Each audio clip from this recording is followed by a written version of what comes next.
Welcome to Thought in Motion, a series dedicated to the seminars of psychoanalyst Jacques Lacan. Today's video covers lectures 5 and 6 in seminar 7. In today's video, we cover lectures 5 and 6, where Lacan deepens his analysis of Das Ding and begins to draw out its ethical implications. Through this discussion, we'll approach some of Lacan's most fundamental questions. How is desire organized? What role does law play in shaping the unconscious? And how does psychoanalysis reframe the very meaning of ethics? Lecture 5 returns to the idea of Das Ding, the thing. Transitioning to a focus on ethical considerations, the lecture aims to clarify Das Ding's relation to concepts like the pleasure principle, mental representations, negation, and ultimately the prohibition of incest and the foundation of morality. At the very beginning of psychic life, Lacan explains, Das Ding establishes itself as a strange, isolated center around which all of our mental representations, the Vorstellungen, revolve. It's not just one image or memory among others, it's the hidden, haunting center that organizes the structure of the mind itself. Freud, in his article Verneinung, identifies Das Ding with the impulse to find again something originally encountered. However, this object that the subject searches for is paradoxical. It's both permanently lost and refindable. It's permanently lost because the original experience of satisfaction, the primordial encounter, is irretrievable. It can never be recreated exactly as it was. It is not lost or is refindable in the sense that the whole organization of the psyche continues to orbit around the hope of recovering that first experience. Desire is structured around the impossible attempt of refining this lost thing. The pleasure principle governs how Vorstellungen move in relation to Das Ding. It acts as a kind of manager, regulating the search for the object, but never allowing the subject to reach it directly. Instead, the pleasure principle enforces detours. The search must stay at a distance from the ultimate goal. Even the French word chercher, which means to seek, hints at this detour, as it's from a Latin word which means to go around. As the subject searches for and keeps a distance from this object, it finds intermediate satisfactions along the way, temporary fulfillments that keep the drive going without letting it hit the core object. These satisfactions are polarized by pleasure and unpleasure, and this polarity ensures that the amount of excitation, the intensity of the drive, stays within bearable limits. If too much excitation builds up, if the psychic system is overwhelmed, the subject reacts through avoidance or flight, mechanisms designed to protect against unbearable tension. Lacan explains, as he did in the previous lecture, that Vorstellungen, mental representations, exist in the space between perception and consciousness. And their organization is not random. Rather, they are organized according to the possibilities of the signifier. What this means is that Vorstellungen follow the laws of condensation and displacement, the same processes Freud identified in dreams and the unconscious, and corresponding to Lacan's notions of metaphor and metonymy. Building on Freud's distinctions, Lacan reintroduces the term word presentations, which play a different but crucial role. Word presentations initiate discourse, meaning they provide the language that articulates the more basic unconscious thought processes in a manner that allows some of them to reach consciousness, though always in a distorted form. Without language, we would have no way of accessing or becoming aware of our own thought activity. And yet what emerges in consciousness is not the thought itself, but the perception of a discourse built from these word presentations. At the level of these word representations, Lacan identifies the phenomenon of Verneinung, denial or negation. Verneinung is the peculiar process where something hidden in the unconscious surfaces into speech, but in a distorted, negated form. It is a way of confessing while denying at the same time, revealing something by pushing it away. And here Lacan calls this the intersaid, the entredit, a space between what is openly said and what remains unsaid. To illustrate this, Lacan revisits a French linguistic example he also discussed in an earlier seminar. When someone says, "Je crois qu'il ne vienne," I'm afraid that he may come, the ne of ne vienne introduces a strange ambiguity. On the surface, it sounds like negation, but in fact, the speaker is expressing fear that the event will happen. This subtlety highlights a split between enunciation, how something is said, and the enunciated, what is said. A split essential for understanding how unconscious meaning leaks into speech. Lacan also revisits and deepens now the distinction between Ding and Sake. Though both can sometimes mean thing in German, Ding carries a more profound and personal resonance. It refers to something essential, fundamental, and often sacred. For example, Meister Eckhart uses Ding to speak of the soul itself, and he would never substitute the more mundane Sake in this context.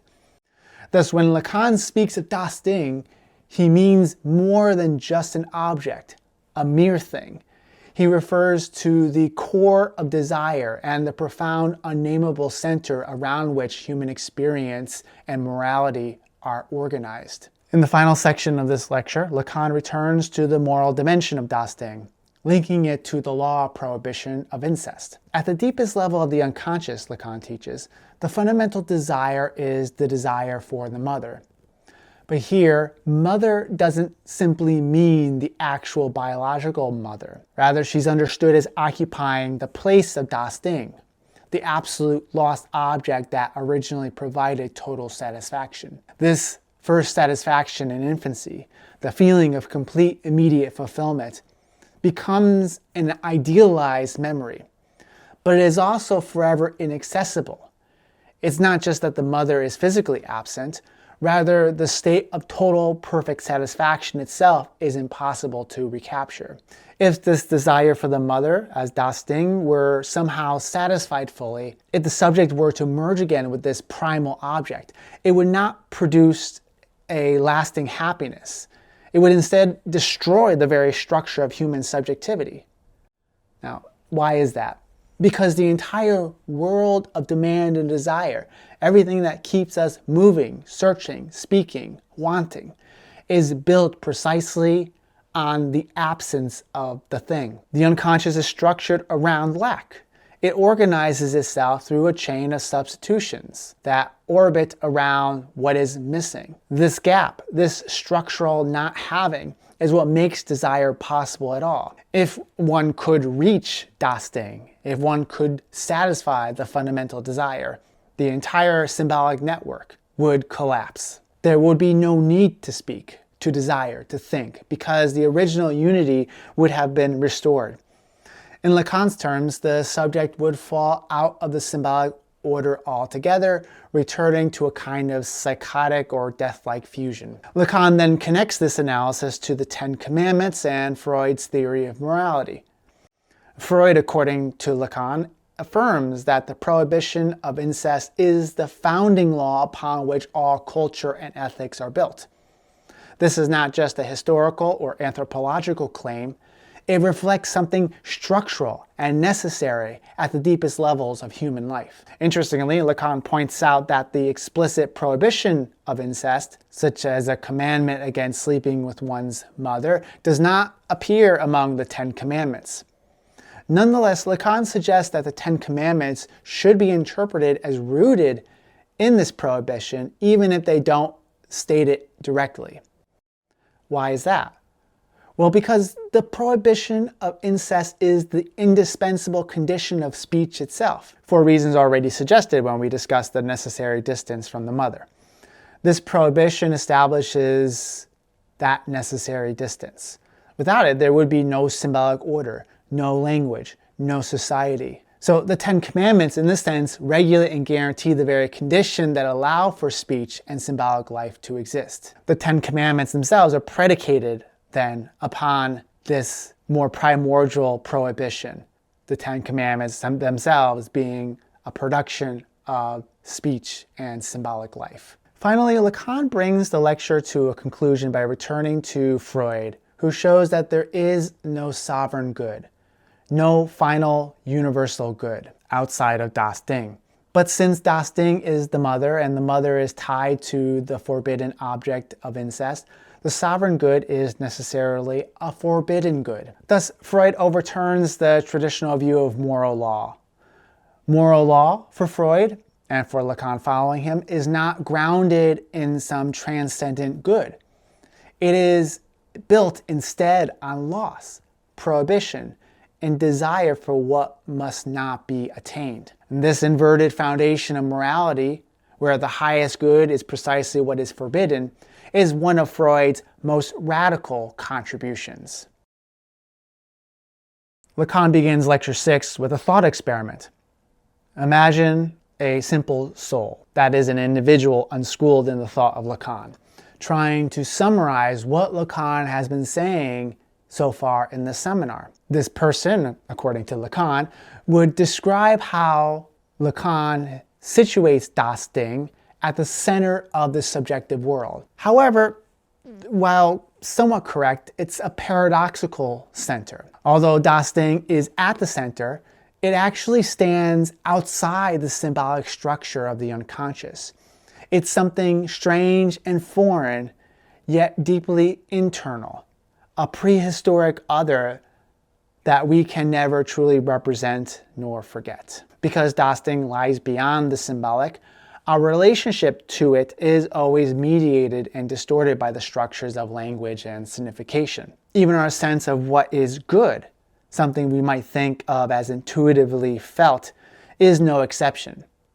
Lacan shows us that our experience of the good connected to Das Ding is already refracted through the complex network of unconscious signifiers. To describe this mediated sense of good, he borrows from Kant the term Wohl, which in the Critique of Practical Reason marks the natural human desire for happiness, which ethics must not be grounded in, since Kant wants an ethics that is not grounded in inclination, but rather in a universal maxim or law. Lacan uses this term to indicate that which is organized by the pleasure principle, which governs how we seek satisfaction through some symbolic substitutions, much like how money functions as a representative symbol rather than the thing itself. It's not the core of ethics, but its symbolic substitute. Lacan then adds that beyond the pleasure principle, Das Ding appears as something lawmaking in a terrifying way. Not a coherent law, but an arbitrary, oracle-like command that offers no security. Lacan compares this to Klein's bad object, but at this point, the thing is not even recognized as bad yet.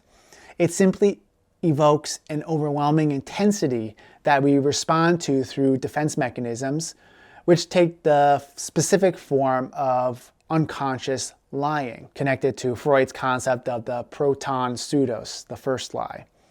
This refers to the initial distortion or misrepresentation the psyche employs to manage unbearable truths or experiences.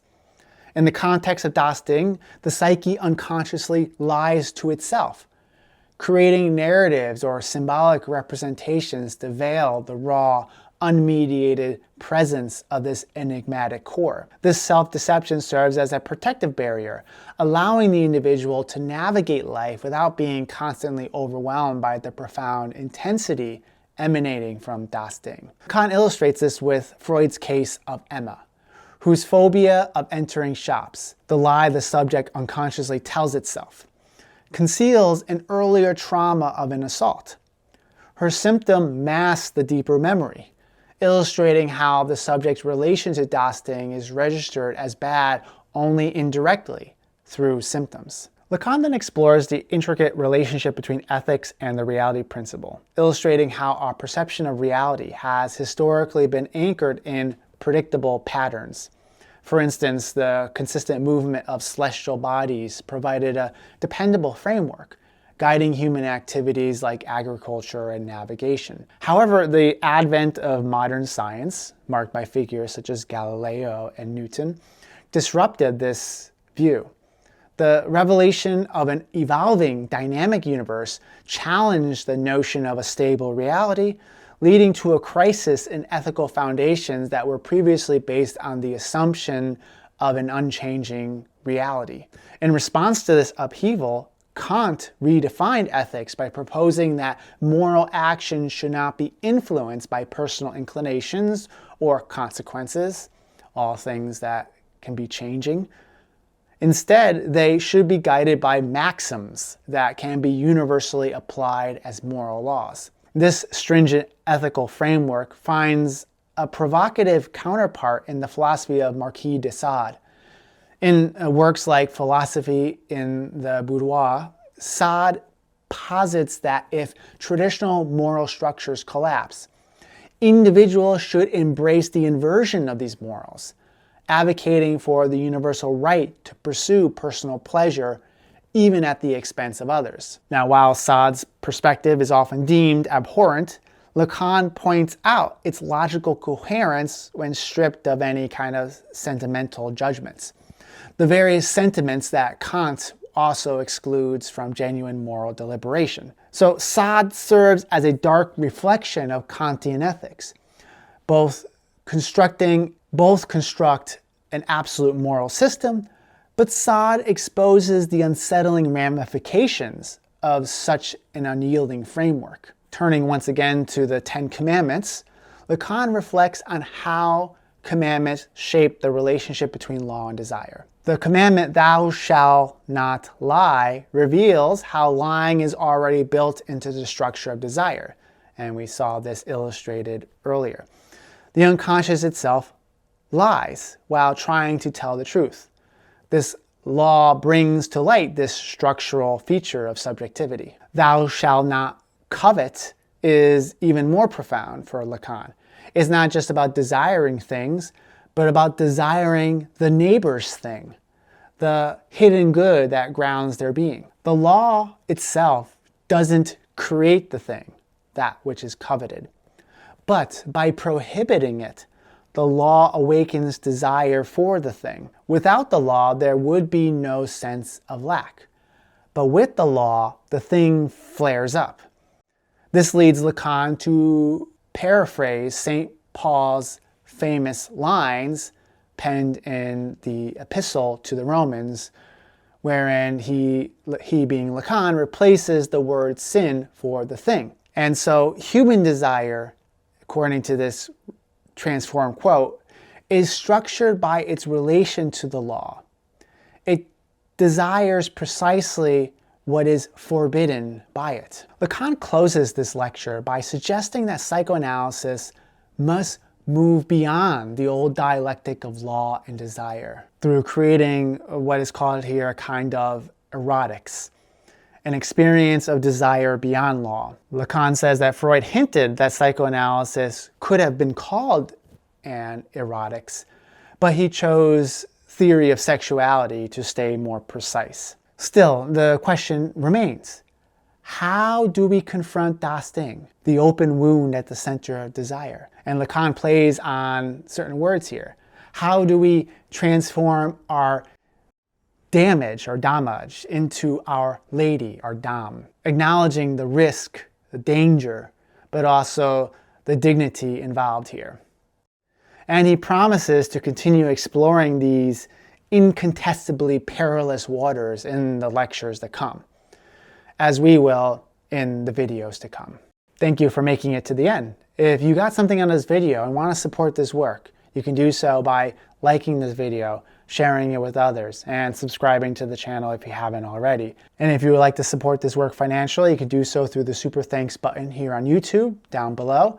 And if you want to be an ongoing supporter, you can do so on Patreon, where I offer video transcripts, unedited materials, prioritized questions and comments here on YouTube. The link is below. I would like to thank the following for already supporting this work on Patreon. And until next time, thou shalt be well.